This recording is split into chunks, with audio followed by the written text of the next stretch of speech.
Today we made some drop test with the Square battery from FXLION. So I dropped it like 6 times here in the studio.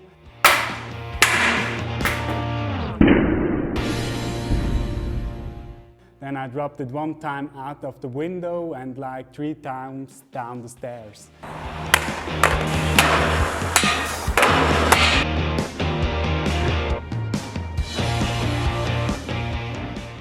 And right now we only can see on the backside some little scratches.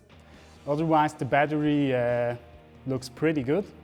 And the most important thing, if I'm gonna snap it on the LED flex light, as you see, it still gives power. So I'm really impressed about the Square batteries.